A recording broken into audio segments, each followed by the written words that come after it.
नमस्कार, मैं बी कुमार और आप देख रहे हैं यूनिवर्सल ह्यूमन राइट्स न्यूज़। दोस्तों, हम आज यशवंत स्टेडियम नागपुर में आए हुए हैं और यहाँ बहुत सारे लोग अपनी अपनी समस्याएं लेकर पंडाल में बैठे हुए हैं।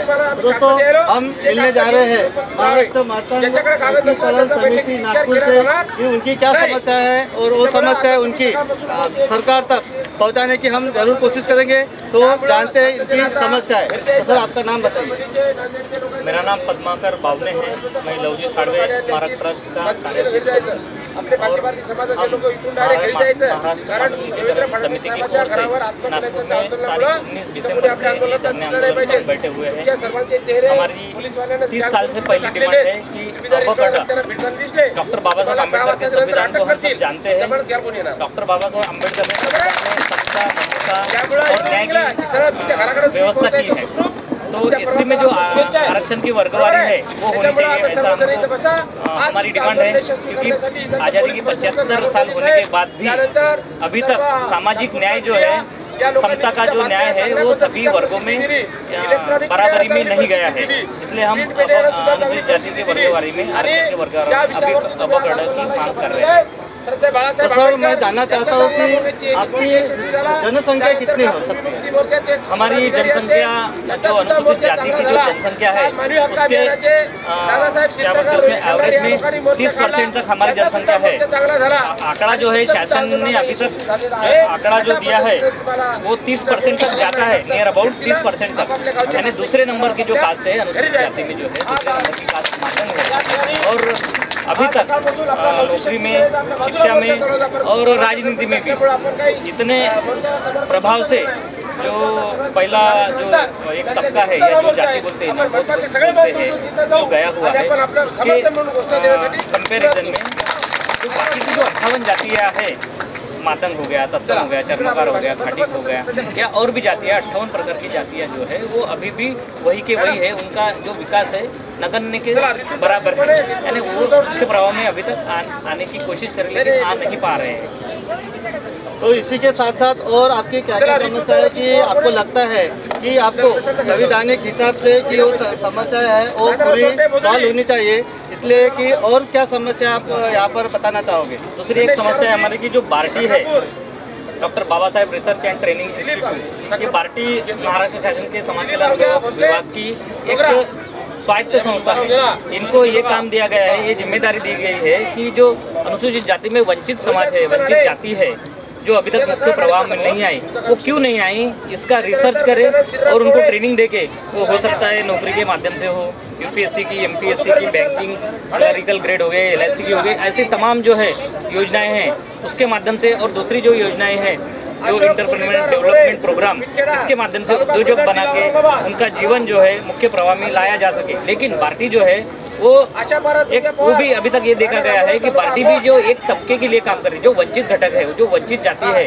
जो एकदम नीचे जाती है, उन तक पहुंची नहीं, उन तक रिसर्च नहीं किया, उन तक बेंचमार्क नहीं किया। और हम उसके माध्यम आपके माध्यम से ये भी बताना चाहते हैं पार्टी को कि जो वंचित समाज है उनमें से जो प्रतिनिधि है, जो पढ़े लिखे हैं या उनको सामाजिक जानियो है, जो सक्रिय है, उनके प्रतिनिधि साथ में लेकर बेंचमार्क सर्वे कराए और जो वंचित तबका है उनको इनके साथ में लाने की कोशिश करें। जो एकदम डेवलप हुआ है तबका उनके साथ में लाने की कोशिश करें। क्योंकि अपन ये देखते हैं कि जो डेवलप हुआ है वो डेवलप होते जा रहा है, उनके बच्चे भी डेवलप होते जा रहे हैं, सब लोग डेवलप होते जा रहे हैं। लेकिन उनके जो नीचे की जो हमारे भाई है एससी में, जो हमारे 58 नंबर के जो भाई है उन तक अभी तक नहीं पहुँचे।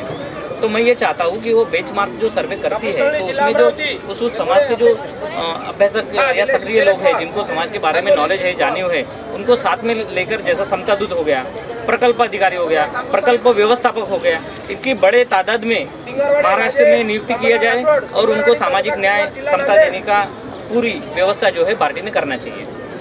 तो आपको लगता है कि संवैधानिक हिसाब से कि सब लोगों को समानता का अधिकार है और समानता के हिसाब से सबको समान अधिकार मिलना चाहिए। और मैं आपसे जानना चाहूँगा कि ये जो सारी चीज़ें हैं आपको लगता है कि गवर्नमेंट जो है वो पूरी इम्प्लीमेंट नहीं कर रही है, तो आपको इसका पूरा फायदा होना चाहिए, बराबर है? तो सर, आपका नाम बताइए। जय भीम सर, मैं अध्यापक राहुल हिराड़े और विगत 30 सालों से हम लोग हमारी जो डिमांड है महाराष्ट्र शासन के दरबार में इस समय हम चाहते हैं, क्योंकि हमारा जो तबका है अभी तक दुर्बल घटना में ही आता है, इसलिए आगे बढ़ी से। तो दोस्तों इनका भी कहना वही है कि इनका जो तबका है वो दुर्बल घटक में आता है, तो इनको भी उनके समान अधिकार जो है वो मिलना चाहिए। और कुछ बताना चाहोगे सर? महाराष्ट्र इस राज्य में मात्र इस जाति की जो लोक संख्या का अभी आपने पूछा कि कितना है, मैं आपको यहाँ पे बताना चाहता हूँ कि नेशनल ट्राइबल रिसर्च एसोसिएशन नाम का एक सेंट्रल गवर्नमेंट का पुणे में हुआ करता था। उन्होंने जो सर्वे करवाया था उस समय में 1971 में, अकॉर्डिंग टू 1971 के सेंसस के आधार पर मैं बोलना चाहता हूँ कि महाराष्ट्र इस राज्य के अंदर हमारी मातंग जाति का जो एक प्रतिशत आता है वो आता है 30.25%, और हमारे 59 जो जाति है उनमें हम दूसरे नंबर पे आते हैं। लेकिन हम एक बात करना चाहते हैं कि अगर हम विकास या डेवलपमेंट की बात करते हैं तो किसी एक का विकास, जैसे बोला जाता है कि सबका साथ सबका विकास, लेकिन आज हम जो देख रहे हैं या जो जान रहे हैं या सभी को दिखाई जो दे रहा है वो परिस्थिति ऐसे कि सबका साथ लेकिन किसी का ही विकास। हम ये चाहते हैं कि बाबा साहब ने जो बताया था, हम बाबा साहब के संविधान को मानने वाले, बाबा साहब के बात को मानने वाले लोग हैं, तो हम ये चाहते हैं कि विकास सबका हो, ना ही किसी एक का, वो चाहे सवर्ण जाति से आए, चाहे पिछड़े जाति से आए, आदिवासी समाज से आए या एससी समाज से आए, लेकिन विकास की जब बात है, यहाँ से जो पिछड़ा हुआ समाज जो एक कॉर्नर में आज भी पड़ा गया है वो आ गया है। इसके लिए हर शासन, केंद्र शासन हो, राज्य सरकारें हो, इन सबका काम है कि हमने वेलफेयर स्टेट नाम की कंसेप्ट संविधान में स्वीकृत किया गया है, और वेलफेयर स्टेट का हमने अगर कंसेप्ट स्वीकृत किया है तो इसका मतलब ये है कि हर घर में हेल्थ के लिए, एजुकेशन के लिए और उनके डेवलपमेंट की जो जवाबदारी है, जो रिस्पॉन्सिबिलिटी है, ये यहाँ के शासक वर्गों की होती है। मैं आपको यहाँ पे बताना चाहता हूँ कि भारत का जो आज एक पर हेड जो इनकम हम बोलते हैं वो आज काफ़ी आगे गया हुआ है, लेकिन अगर हम सर्वे के हिसाब से चलते हैं या जो आंकड़े हमको बताते हैं, आज भी मातंग समाज का जो पर हेड कैपिटल इनकम जो है वो आज भी 7-8 हज़ार से ज़्यादा नहीं है। जो जीवन जीने के लिए कम है तो आगे बढ़ने के लिए कहाँ से आएंगे? इसलिए हम हमारी कुछ आपके माध्यम से महाराष्ट्र शासन की तरफ, केंद्र शासन की तरफ हमारी ये गुजारिश है कि भैया रिजर्वेशन हमारा ये, जैसे आज देखा जाता है कि EWS का जो आरक्षण केंद्र शासन ने मंजूर किया है, जो संविधान कहता है कि शिक्षा में पिछड़ापन और समाज में पिछड़ापन, ये दो ही बेसिक आधार पर ही रिजर्वेशन दिया जाए। लेकिन सवर्णों के लिए अगर गवर्नमेंट EWS जैसा आरक्षण का एक बिल पार्लियामेंट में अगर मंजूर करवाती है, पास करवाती है, तो हम यही बात करते हैं कि भैया SC में हमारा जो 13% का कोटा है, उस कोटा में हमारा जितना एक पॉपुलेशन के आधार पे आता है, हम ही नहीं, महाराष्ट्र स्टेट के अंदर 59 जातियाँ हैं जो SC में आती है, तो ये 58 जाति को अगर हम देखे जाते हैं तो इनका हर तबके का, ये केवल हमारे मातंग समाज की ही मांगनी नहीं है, डिमांड नहीं है, कि इस 59 में आए हुए और पिछड़े हुए हर एक जाति की हम बात किया महाराष्ट्र मातंग एकीकरण की समिति के माध्यम से करते हैं। और party Baba Saheb Ambedkar research training institute जो है उसका जो एक मोटो रख के दिया गया, उद्देश्य रखा गया था कि भैया ये जो SC में महाराष्ट्र के अंदर आनी हुई जनजाति है, इनका सबका विकास हो, उनके ऊपर रिसर्च हो, उनको प्रोफेशनली, एजुकेशनली हम आगे लेके जाए, डेवलप करवाए, इस हिसाब से उसका एक निर्माण हुआ था। लेकिन आज अगर हम देखते हैं तो जो कुछ भी हम तथ्यों के आधार पे बात करें, ना किसी का विरोध नहीं करें, हम केवल बाबा साहब की बात को आगे रखते हुए बोल रहे हैं कि भैया कि सबका विकास अगर करना है तो ये जो कुछ भी ऐसी कंडीशन रखी गई है, जो पिछड़ों को अगर रेस में दौड़ाना है तो एक खाया पिया सशक्त हुआ पहलवान अगर आप रख रहे हैं और उसके सवाल है आपको बात सुना मैंने भी एक्चुअली आपको SC के बारे में जो आप बात करते हो ABCD वर्गवारी होनी चाहिए करके, उसका आधार क्या होता है? अगर आपको पोस्ट मिलता है उसका आधार क्या है? इसका आधार यही होना चाहिए जो कॉन्स्टिट्यूशन में उसका कमिटी बैठे या जिन्हें या जो भी इकोनॉमिक स्टॉप हो चुके हैं या उन्हें A में रखा जाए या फिर B, उसका आधार क्या होगा? महाराष्ट्र के अंदर ये पहली डिमांड नहीं है। महाराष्ट्र के अंदर नॉमिनेटेड ट्राइब्स जो है इसमें भी NTC, NTD, NTB ऐसा हो चुका है, उसी का ही आधार लेके अगर कैटेगराइज किया जाएगा तो हर एक बड़ी डिमांड रखी है आपने और एक बहुत अच्छी बात, बहुत अच्छी पहल है आपके पास, पर हमें पूछा जाता है आपसे कि उसका आधार क्या होगा? एक मैं इस पर बोलना चाहता हूँ, जो जाति डेवलप हो गई है, फुल डेवलप हो गई है हर फील्ड में, चाहे वो डॉक्टर में हो, उद्योग में हो या हर किसी में, एक जाति बहुत बड़े तौर पे डेवलप हुई है, तो उसको आखिरी पायदान पर रखा जाए और जो आखिरी में है उस जाति को पहले पायदान पे रखा जाए। इस जो क्रमवारी से जो है जिनका विकास बहुत कम हुआ है उसको पहले पायदान पे, जिसका कम हुआ है उससे ज़्यादा उसको दूसरे पायदान पे, इस हिसाब से हो।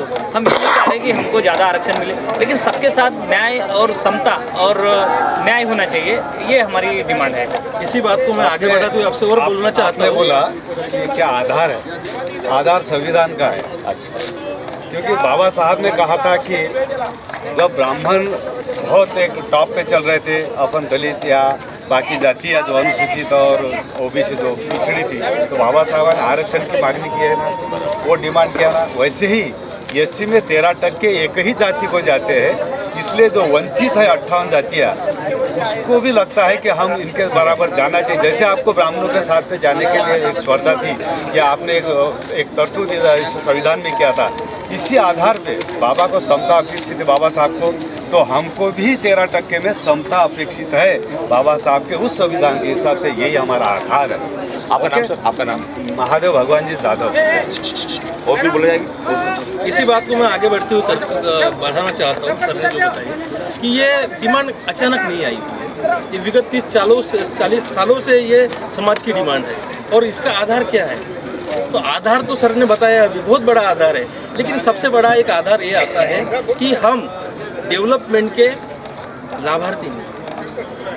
अब ये जो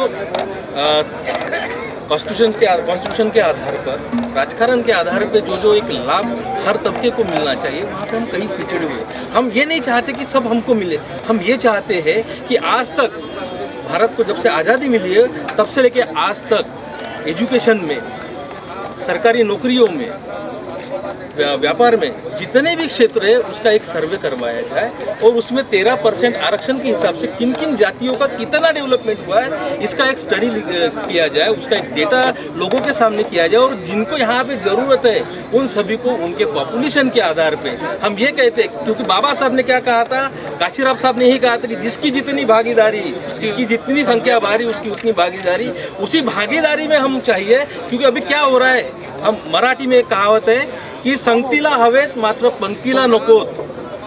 हम ये चाहते हैं कि इस कहावत को कहीं दूर लेना चाहिए और सबका साथ तो सबका विकास भी होना चाहिए, ये बात हमारी है। इसके साथ और एक हमारी एक समस्या यहाँ पे मैं बताना चाहता हूँ। एक जो महाराष्ट्र राज्य के इसमें हमारा अन्नाभाऊ साठे आर्थिक विकास महामंडल है, विगत आघाड़ी सरकार ने, जब माननीय उद्धव साहब ठाकरे जब महाराष्ट्र के मुख्यमंत्री थे, तब उन्होंने 1000 कोटी का एक भागभांडवल हमारा बढ़ाया था। उसी की पहल लेके माननीय एकनाथ जी शिंदे साहब, देवेंद्र फडणवीस साहब, मैं इनसे एक अनुरोध करना चाहता हूँ कि वही उन्होंने जो हमारे लिए कुछ पहल रखी थी उसको आगे बढ़ाए। आपके माध्यम से मैं ये बताना चाहता हूँ कि इतने बड़े नागपुर शहर के अंदर केवल 26 लाख रुपए की राशि यहाँ पे दी गई है। अब 26 लाख तो एक बस्ती में भी नहीं चलते। और इसके अलावा जो डायरेक्ट जो बेनिफिट की एक योजना वहाँ पे 1 लाख तक चालू है, उस योजना के लिए जो कंडीशन रखी गई है वो कंडीशन इतनी ही भयंकर है कि हमारे से यहाँ बैठे हुए कुछ गिने चुने लोग उसको फुलफिल कर पाएंगे। पहले उसमें कंडीशन रखी गई है कि सरकारी गारंटर चाहिए, दूसरा प्रॉपर्टी का मॉर्गेज उन्होंने बोला है। तो भैया अगर ये सब चीज़ें चाहिए तो हमारा मातंग समाज आपके पास क्यों आए, सरकार के पास? वो तो बैंक में भी जा सकता है ना। तो ये जो कंडीशंस है, ये आपके माध्यम से हम सरकार को बताना चाहते हैं कि जो जात यहाँ पे रखी हुई एक हमारे लिए जो अमानुष कंडीशंस रखी गई है उसको सबसे पहले दूर किया जाए। और दूसरी चीज़, नागपुर शहर के अंदर दीक्षा भूमि के कॉर्नर में विदर्भ का एक श्रद्धा स्थान हम उसको बोल सकते हैं, जहाँ पे हर साल में पूरा मातंग समाज और अन्नाभाऊ साठे को चाहने वाले लोग वहाँ पे जमा होते हैं। वो हमारे मातंग समाज की जगह थी, जहाँ पे साठेवाड़ी नाम की एक हमारे समाज की बस्ती थी, जिसको हटाकर वहाँ पे हॉस्टल का निर्माण किया गया। लेकिन आज के डेट में मैं आपको बताना चाहता हूँ कि उस स्मारक की जगह आज भी किसी ट्रस्ट को गवर्नमेंट ने नहीं दी है। और हमारे समाज के विविध संस्थाओं ने, विविध संगठनों ने वहाँ पे जब डिमांड रखी, उनको अनुरोध किया कि सर हमारे को एक जगह दी जाए, तब सरकार की तरफ से हमको 3 करोड़ का एक ऑफर रखा गया कि 3 करोड़ रुपए आप जमा कर दो तभी आपको ये जगह मिल पाएगी। आपके माध्यम से बताना चाहते हैं कि हम अगर आपको 3 करोड़ दे तो वहाँ पे क्यों जगह है? तो आपके माध्यम से हम यही बताते हैं कि वो जगह मातंग समाज के पहले अधिकार की है, वो मातंग समाज को वो जगह मिलनी ही चाहिए। आपके माध्यम से मैं अनुरोध करना चाहता हूँ माननीय एकनाथ जी शिंदे साहब को, देवेंद्र जी फडणवीस साहब को, कि हम आपसे अपेक्षा करते हैं कि वहाँ पे हमारे समाज के लिए एक सभागृह का निर्माण करवाएं और हमारे समाज की किसी संस्था को वो जगह आप हैंडल करवाएं। तो इन्होंने बताया है अपनी समस्या है और इनकी समस्या है, हम गवर्नमेंट तक पहुंचाने की कोशिश जरूर करेंगे। और इनके साथ साथ अन्ना भाऊ साठे का ये समाज है और इनके साथ साथ इनका एक बहुत अच्छा ग्रुप जो यहाँ पर गाना गाकर ये अपना जो प्रॉब्लम्स है वो प्रॉब्लम बता रहे हैं।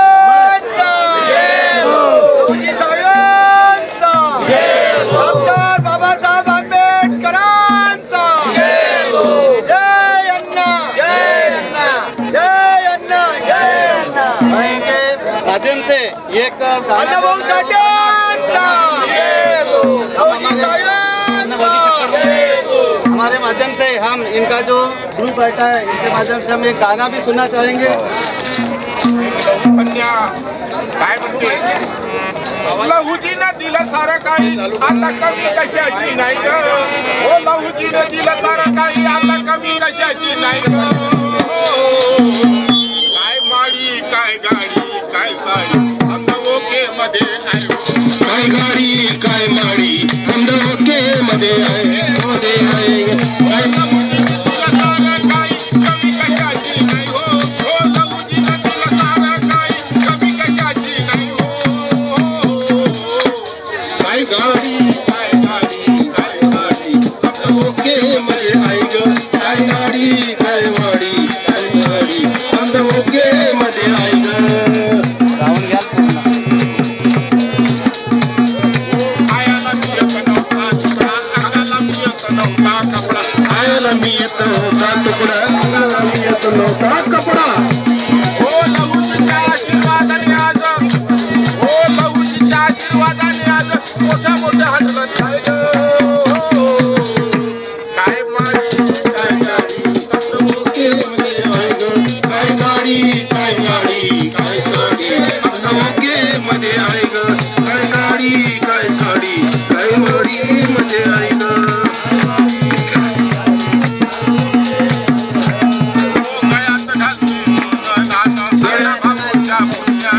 गळ्यात घालती सोनं नाल अन्नभाऊच्या पुण्याईनं, गळ्यात घालती सोनं नाल अन्नभाऊच्या पुण्याईनं, गळ्याभाऊच्या पुण्याईनं अन्नभाऊच्या पुण्याईनं। मनानं भरलंय घर हे सारं कमी कशाची नाही हो, मनानं भरलंय घर हे सारं कमी कशाची नाही हो। काय गाडी काय माडी काय वाडी सर्व ओके मध्ये आहे ग, काय गाडी काय माडी काय गाडी सर्व ओके मध्ये आहे ग। हो लहुजीनं दिलं सारं काही कमी कशाची नाही हो, हो लहुजीनं दिलं सारं काही कमी कशाची नाही हो। काय माडी काय गाडी सर्व ओके मध्ये आहे ग, काय गाडी काय माडी काय गाडी सर्व ओके मध्ये आहे ग।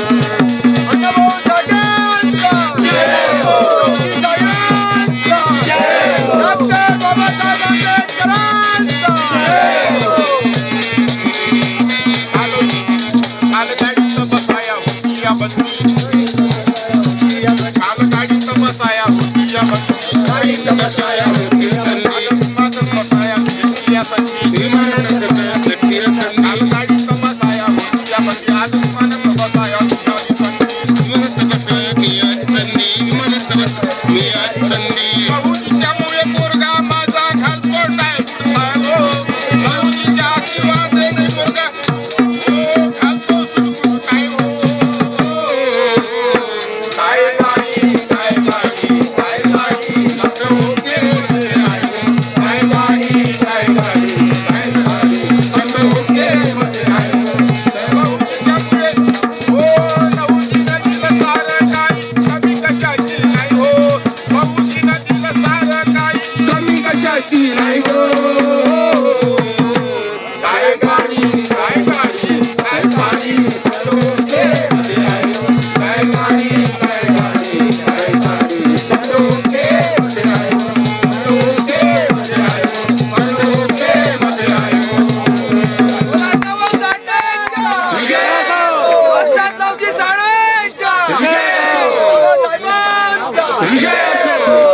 तो दोस्तों ये था महाराष्ट्र मातम एकीकरण समिति नागपुर। तो इनके माध्यम से हमने सुना है कि एक बहुत ही जबरदस्त इन्होंने अपने गाने के माध्यम से अपने साटे जी को एक श्रद्धांजलि अर्पित की है। और यही मुझे लगता है कि बहुत बड़ी बात है कि इतने यहाँ अधिवेशन में आकर इन्होंने अपना जो ये ग्रुप बना है और बहुत बढ़िया इन्होंने प्रदर्शन किया है। तो मैं चाहूँगा कि इनकी जो मांगे, इनकी जो डिमांड्स है, ये डिमांड्स हमारे चैनल के माध्यम से सरकार तक पहुँचे। तो कैमरामैन वानखेड़े सर के साथ मैं पी कुमार, धन्यवाद।